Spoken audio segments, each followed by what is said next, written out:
welcoming you to our program, Politics Now. As you know, Politics Now is the program designed where we take a look at the issues going on in our country, current issues as to the leadership and the related matters and how they affect the life of the ordinary citizen, and see if there is a way we can find to talk to our land is the welfare of the people. So we look at it here, we talk, we make our own effort to make Nigeria a better country, to ensure that our children, our brothers, fathers, mothers, and sisters don't have to run away to other countries, because we have everything we need here. Thanks for being there, and thanks for joining us again. It's another day, and today we're still looking at the challenges of building a nation, the Nigerian situation. Said what I said to myself yesterday, that the first thing I'll be talking about today is calling on President Muhammadu Buhari to please address Nigerians on the issues related to the Naira redesign and the challenges it had created for the citizens across the country. So lucky enough, the president has already addressed Nigerians, and I was very happy to see that. Although that was not how I planned it to be. It was too formal. I feel that President Buhari is too formal. He just needs to relax a little bit. When you're talking to your citizens, relax. Just talk. When I see all these other countries where you see the leaders, for instance, maybe the president, somebody could have visited the president yesterday, and as the person is leaving, there's a way the media team of the president can give signal to the reporters around that the president wants to make a statement, and from there the president can actually make this kind of statement just put it there informally. But anytime the president makes a statement, whether it's informal or formal, it still carries the same weight. So this sitting down in front of one big NTA cameraman and zooming in and zooming out with big agbada, sometimes I just feel, look, that is why young people feel alienated from that statement the president made, which is very, very timely, because that would have been the first thing I would have begged the president today, to please talk to Nigerians. There's been something like disturbances across the country, and somewhere in Gariki too right now, it's like a militarized zone with police and soldiers manning the area surrounding the old CBN, and checking who is going in and who is coming out, because there was some form of, I understand there were people who wanted to deposit their old Naira notes yesterday at the old central bank. There was some opposite the FCT police command headquarters, that there was some challenge, and the police and soldiers have to be deployed there, because there's a military, I think the Department of Legal of the military is somewhere in that vicinity as well. We don't want Nigerians to have any disturbance. So please, citizens, like I said, like I've been saying here, let's be calm. This is our country. Nigeria will always remain. So presidents come and go. Don't use because one president makes a policy that is difficult and then you destroy things and cause chaos. It's still our country, whether that president is there or not. President Buhari has done his best, and from the message he gave, you can see that from his angle, he knows. And then from there, we just see how we can move ahead. I just want to inform you quickly that my very good friend and a friend of the house is right in the studio with me here, joining us. He's an Abuja-based attorney. He's a young man, a vibrant young lawyer, so to speak, who has joined me this afternoon, Barrister Stanley Alieke. Yes, Stanley, I want to thank you and welcome you to the studios of Citizen FM 93.7. It's always a pleasure to be with you. Thank you. Yes, you can hear he's a young man, very one of the young lawyers keeping Abuja very vibrant and busy. Journalist, what is your take? Hearing the president, his announcement and the things he said, let's know, before we go into the other aspect of it, your feelings about the president addressing the people, because I will be effective, because I see leaders of bigger countries, more influential countries in the world, they address their citizens almost on a daily basis, informally, formally, and all of that, and our president can stay for 3 months without talking to us. Why will the personal assistant or the media say the president is not? But during their campaign, or when he was begging and clamoring for vote, they were everywhere speaking and campaigning. But when I will be waiting, maybe it has been happening that whenever things are going wrong in Nigeria, you will see the PA, the president PA, putting up a tweet or saying that the presidency is. Look, we don't want to hear from the presidency. There's no position, so to say, in the constitution called the presidency. We never elected anybody called the presidency. We want to hear from the president direct. The president, the commander in chief. So we want to hear, he's the number one person. So saying that the president is not the talking president, that the media or the assistant, the presidency has worked. How valuable is it when the president speaks to his people? How valuable is it? Now, there is an obvious example. He made a press conference this morning.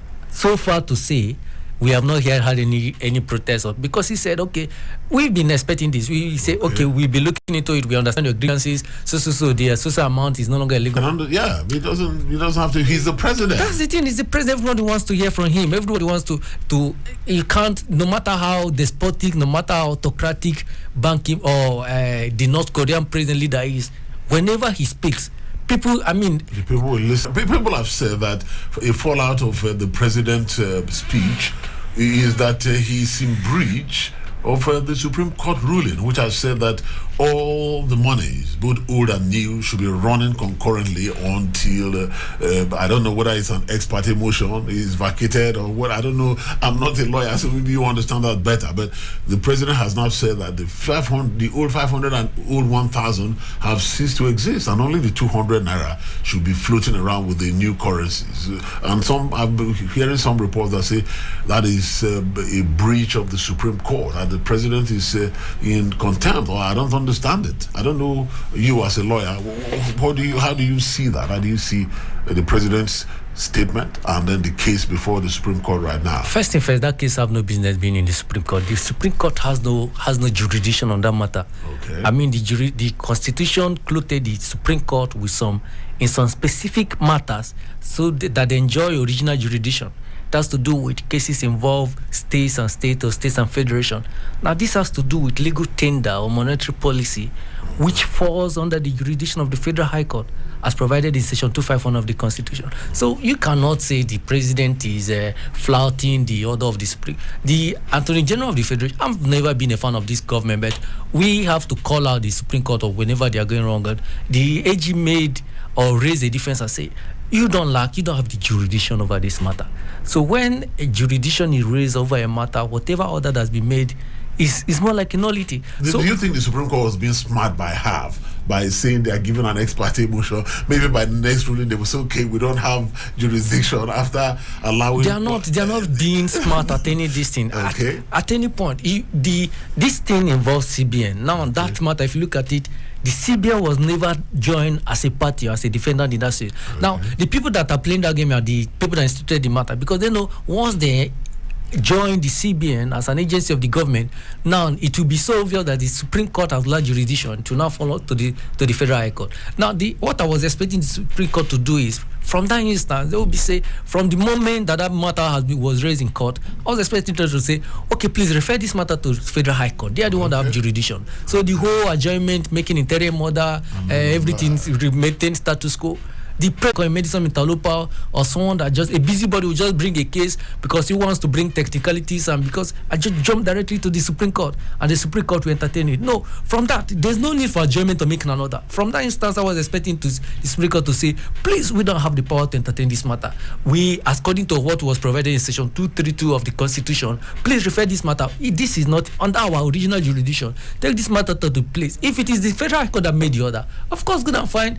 They are the one, they have the jurisdiction over this matter, and everybody. Rather, we were told that the Supreme Court is not a court of first instance, that cases come to them after they have exhausted all that and all of that. But anyway, I see your point, that you agree with the president that we need a political solution here, not the one that or rather, if I thought it has to go to court, it should be the Federal High Court. Yes. Okay. So now, how do you see the issue? You think this reintroduction of the old 200 naira note, will it ease the challenge people are facing? Even up till now, Stanley, the challenge is still everywhere.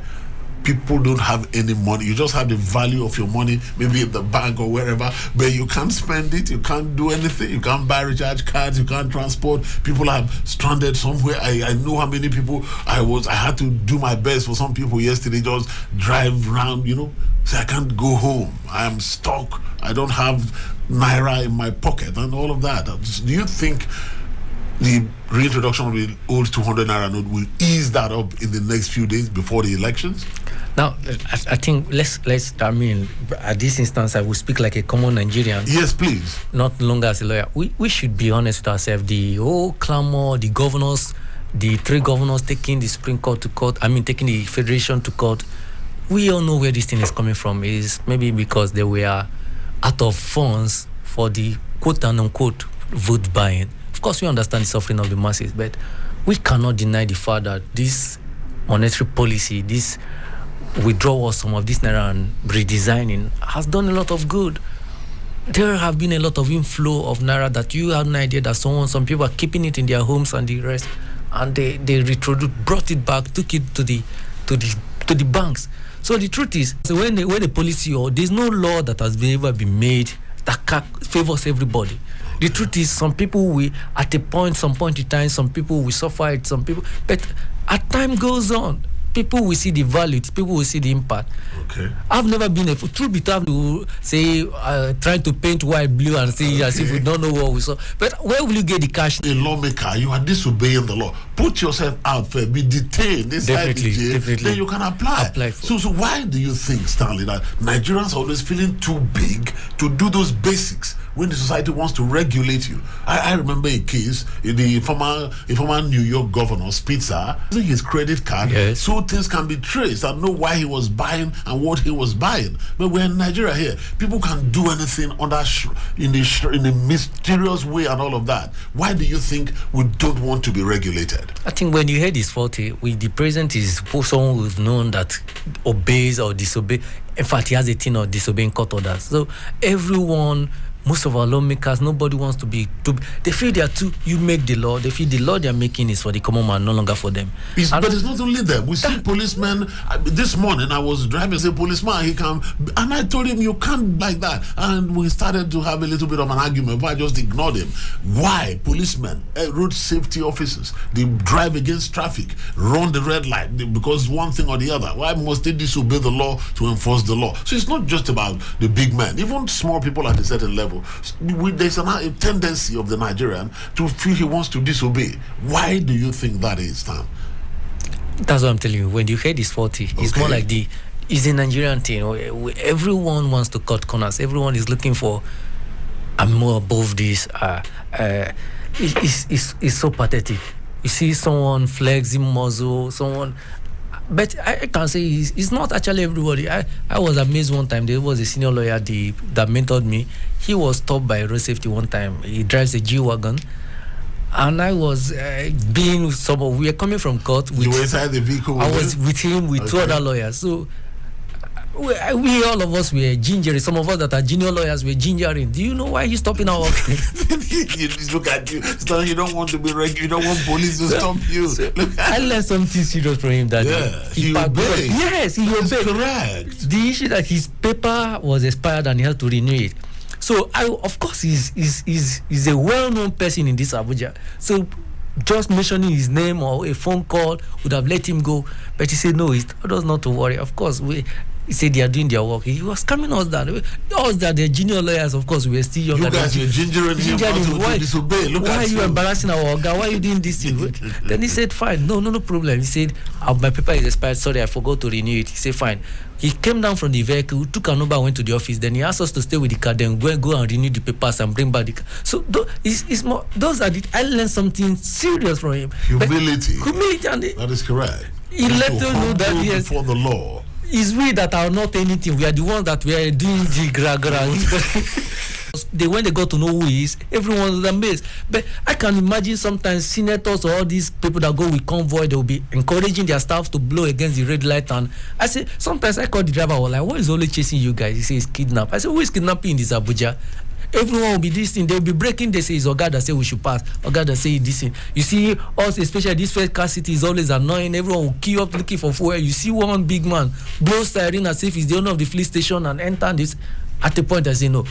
It's terrible. It's actually very pathetic. Okay, so I think I don't know who you're talking about. No need to name names, but that's how we should behave. Humble before the law.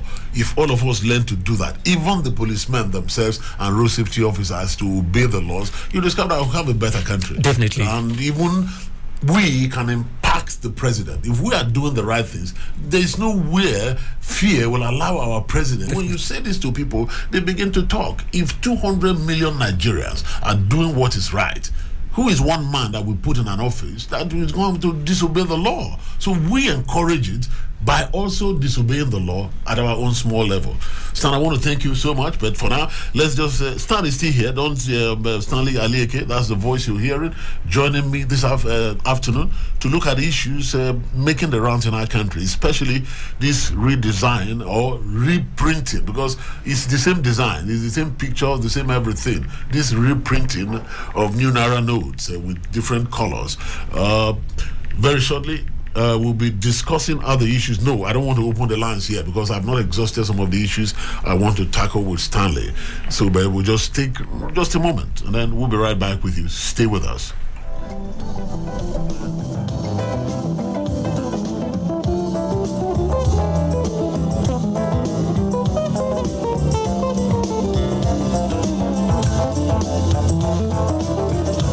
All right, definitely. It's still a Citizen FM 93.7, reaching you from the city center here in Abuja. And I have an Abuja-based lawyer, Barrister Stanley Alieke, joining me this afternoon to look at the issues. There's election coming in just a few days from now, but the very current issue that has been causing problems, disturbances across the country, Delta, Edo, Oyo, and so many other places, even Abuja here, having some issues as citizens groan under the scarcity of Naira notes to spend. Please be calm. We are hoping that with the new broadcast by the president, things will ease up in the next few days. Not immediately, but at least let's be patient. This is our country. Let's not set it on fire. The presidents come and go. Senators come and go. Nigeria will always remain. This is our country. The last time Americans country, we don't have anywhere to run. This is our last bus stop. This is our country, and so we must not set it on fire or use language that will make people to panic. Things will always get better.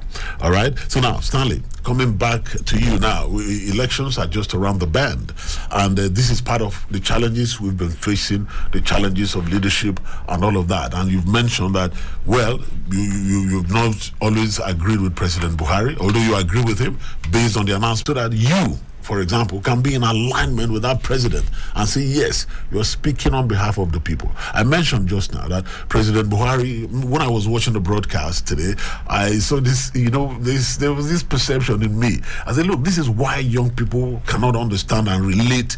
The president is an elderly person. He believes that as a president, you must carry all those authority and show it and let people respect. He doesn't know that the president can also walk down the road wearing a t-shirt. You can be a simple person relating with your citizens. You don't have to sit in front of NTA camera. They'll be zooming in and out. You can just see thoughts that should be at the back of the mind of citizens in electing a leader through whom they can see themselves. Say, look, this is the kind of leader I want. When the man is speaking, they're always in agreement. Say, yes. Even when he says, because I tell you, it affects leadership. When the people are always in agreement with what you do and what you say.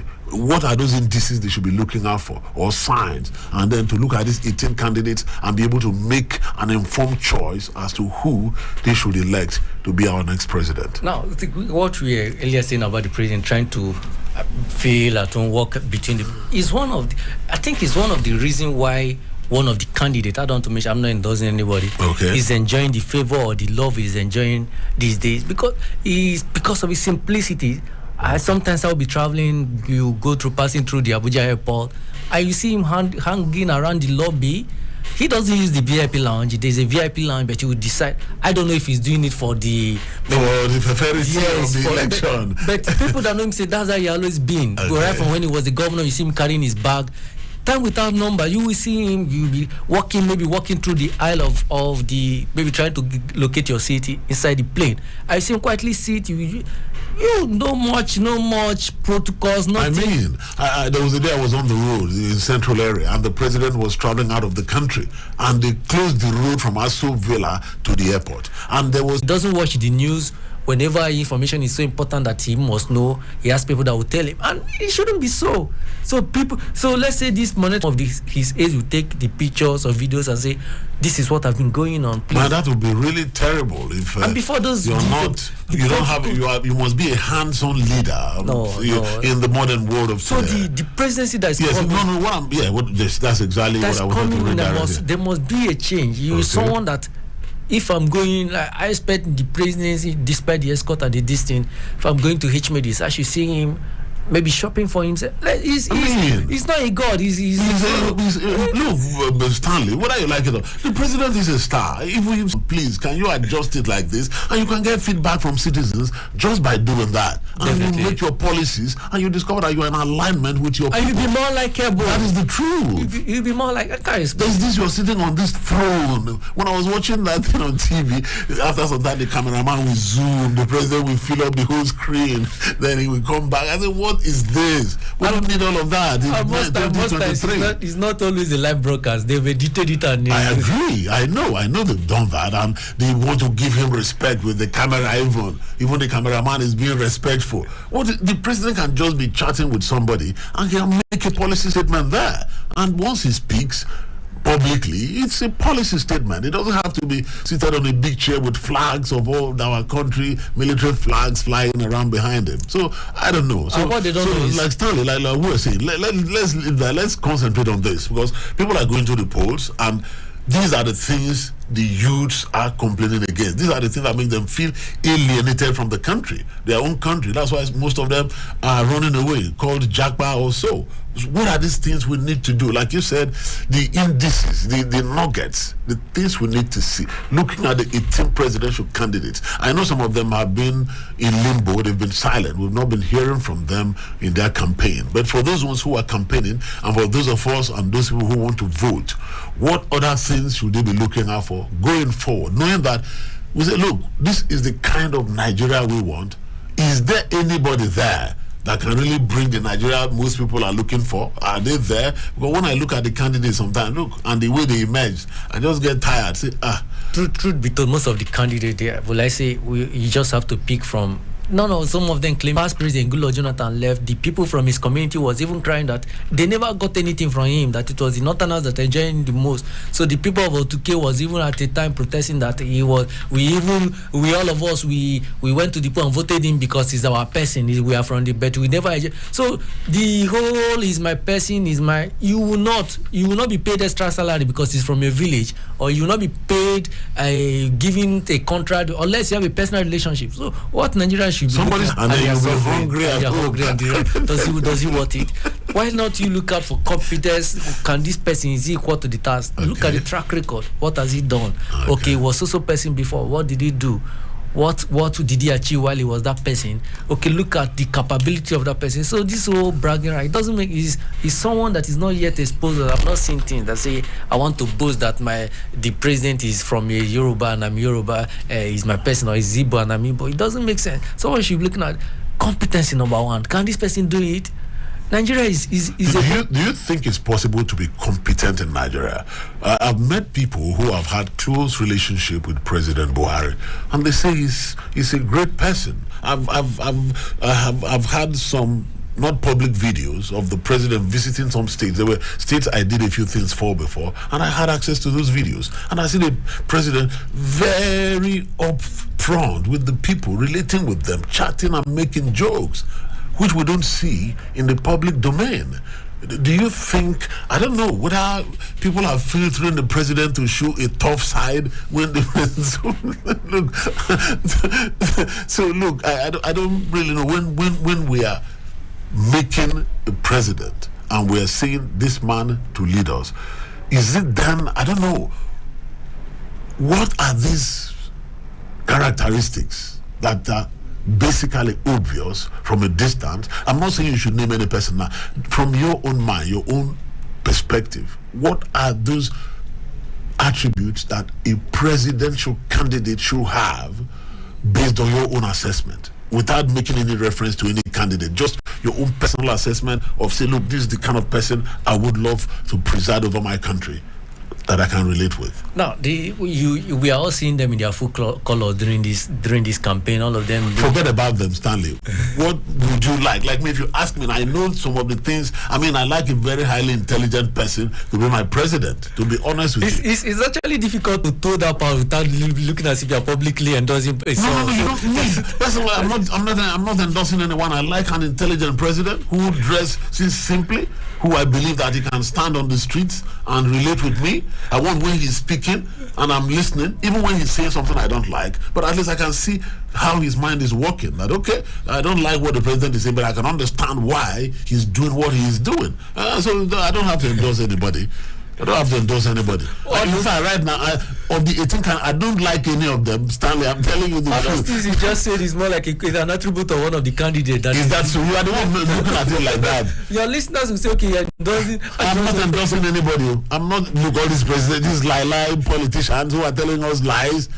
President Buhari, before 2015 election, what impression did we have of President Buhari? That once he comes in there, some of these challenges will disappear. But here we are. So look, for me, anytime those presidential candidates are speaking, I know it's the same story, Stanley. And they are professional politicians. Yes, it's the same story that will come, that after all the promises and all the expectations, 8 years from today, we are still going to be disappointed. No, but true, some of these people, they have plans, just like what you said. People that know President Buhari in person said he's actually a very tough on corruption, straightforward person. So what I'm saying is, are there things in the presidency that distract a leader from pursuing what he needed to do? Of course. Because take for an example, this issue of vote buying has been on the ground since. Why is it that now, in the twilight of his administration, that the president is so eager, very ready, say, look, I am going to fight it, when he just has about 3 months to leave office? Now, of course, we keep hearing presidency, the cabal, the presidency, the cabal. But the thing is, most times people are always, will I say, they are scared to mention who are these people that made up the cabal. Mention names. Stanley, I think you are one of them. They say you are a member of the cabal. So nobody knows. They say cabal do this, is the presidency, is the this. So that's to show you that it's more like the office of the president is ceremonial. The people exercising the executive function, telling what to do and telling what not to do, are the people that occupy the presidency or the cabal. Or is it that the office is so large that the president, one person, cannot coordinate it? And when you give people this, what do they call it again? You give people jobs to perform, they go there and do their own thing rather than what the president expected them to do. You think that's why we need someone, will I say, someone that is strict, someone that knows these things. If a budget is cost someone that actually knows this figure, that knows this stuff. I cannot send you to go and do stuff. Then I know maybe I cannot send, if I have maybe a PA, then I ask you, please go and buy a tire for me, or please go and pop my tire. And you come back and tell me the budget is 10,000. I will sack you, because I know this thing shouldn't cost more than 500, because I've done it before. I know, I've been there, I've been to the vulcanizer. But these are things someone that knows this figure, that have done it, that know this economy. I was reading, they said the cost for census was it 400 billion or 40 billion? Yeah, that is correct. What are you counting? I mean, why not? If someone suggested that, why not share this money? In this austerity measure, that now when Nigeria is so difficult. That's the story for another time. What are you counting? So, and people, someone will approve it. We all know that these things are way that other people make money at the detriment of the masses. Wow. This figure, I've been opportune to handle, being executor, or being a lawyer to some of all these people that execute or draft this thing. Some of them will tell you that we actually know that the cost of this thing is so a figure, but please add another zero, then we'll sleep at the detriment of this. No, that's true. That's what that goes on most times. When you see someone will say, okay, please pay me so amount, I will take it to the presidency. Pay me. People in this Abuja use that as a full-time also.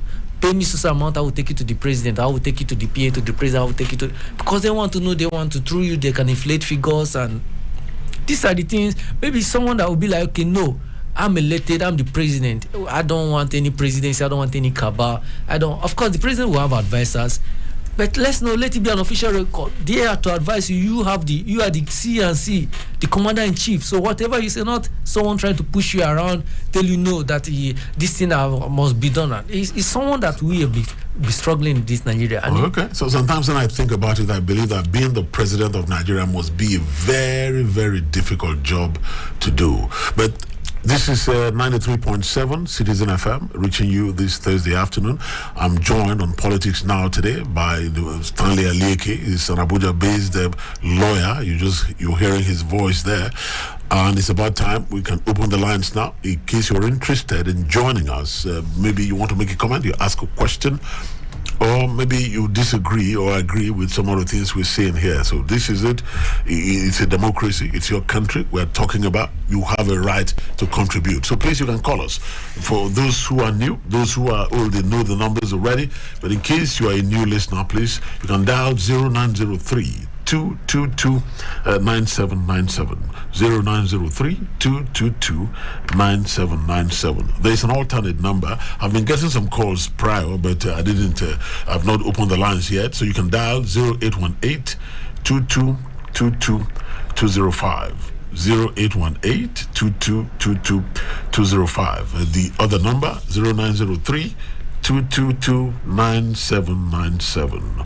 Alternate number 0818-2222-205, and you can join our conversation. You can give us an update on how the Naira crunch is panning out in your area. How calm is it, and all of that. Oh, sorry about that call. You can call back, please.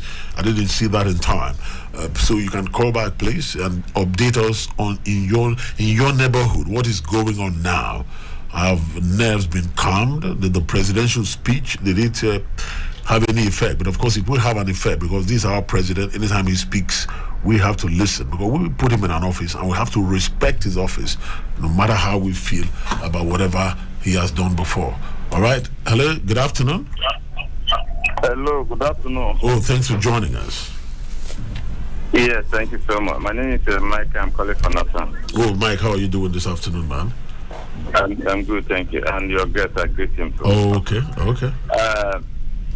I think the last part that your guests are taking, I love that. We actually need a president that you don't just award a contract and leave it over there, just monitor it to.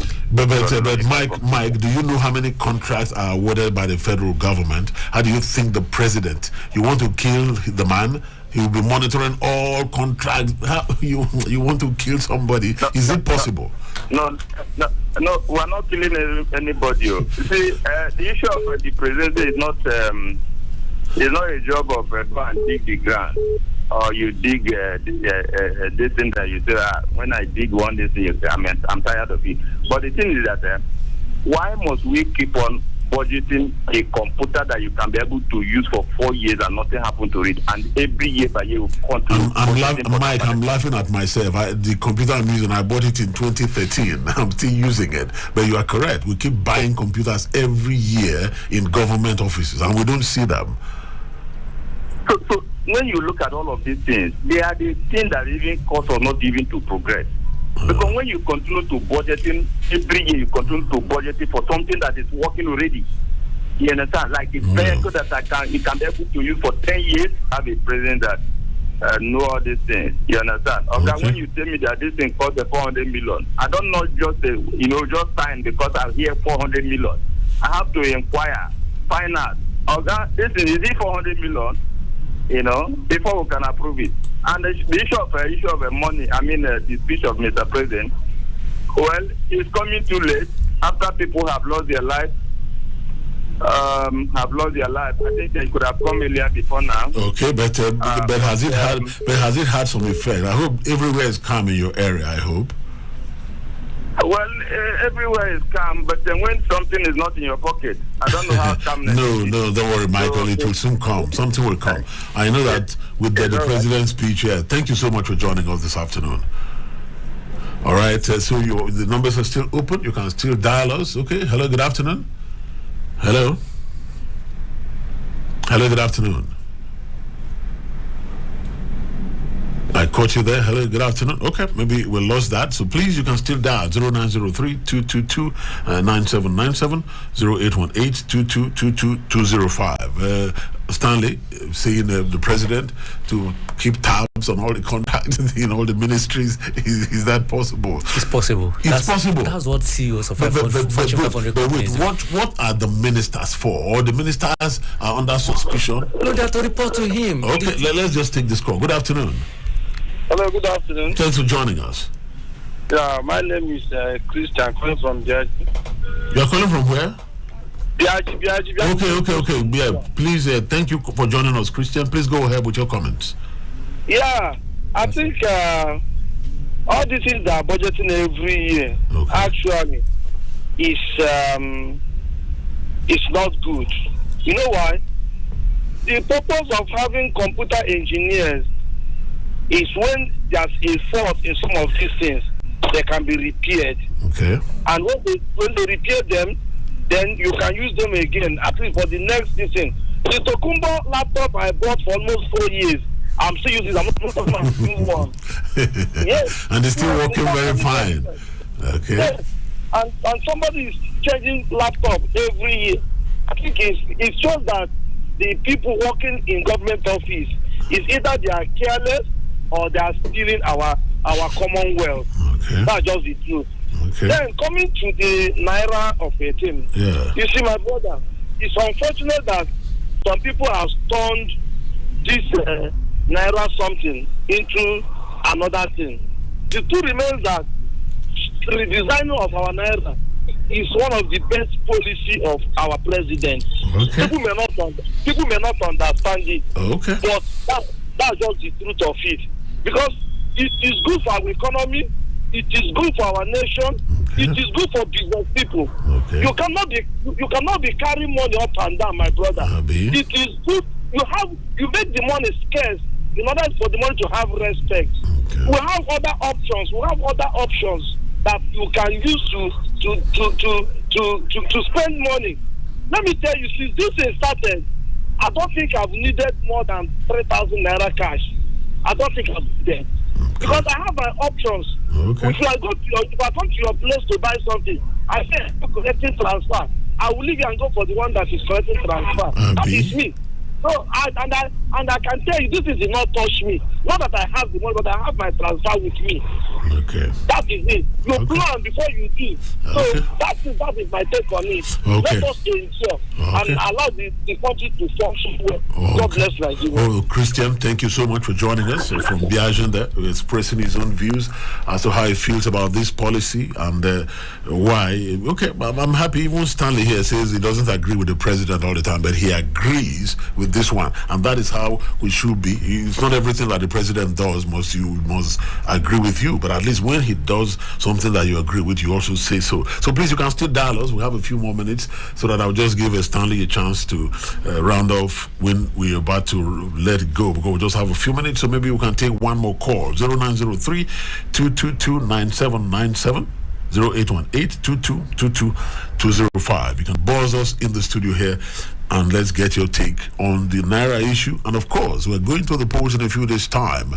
How can we make a good selection? We're not talking about endorsing any candidate here, but what are the values you have, and what are those things you are looking out for in a president going forward that can guide others to make the right choice? Yes, Stanley, we were looking at this issue we were talking about before we had that call. So going forward, what should we be doing? You know, people are complaining now. I was asking you then, say, is it possible for the president to monitor all the contracts across the country? And you said yes. And Christian repeated it again, that it's like the budget of some ministries is like a pro forma invoice. It's just there every year. They pull it out, they repeat the same things again, and nobody's no oversight. Say, we bought this thing last year, we bought it 2 years ago, they are still in use. Let's use the money for something new, something. Know what he has the plan, not to share the money or anything. Okay. To focus. Okay, focus. What I can do for my people, not how I can share money for my people. Okay, what can I do for the citizens? Yes, he's the kind of person that can lead Nigeria to promise now. The person that have to focus, they have to they can have a company, they can have this, they can have this. Not somebody that sharing people around him and begin to share money for them, because you need me to become a president.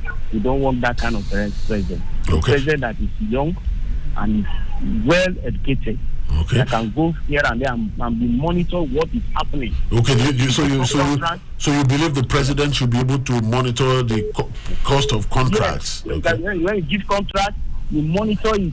You get the right person to be there to give you a feedback. After that, you should not sit down and satisfy for the report they give you. Go there and see it by yourself. That's the kind of person that you want. Okay. Thank you, sir. Oh, thank you so much, Adejo, for joining us. Have a wonderful afternoon.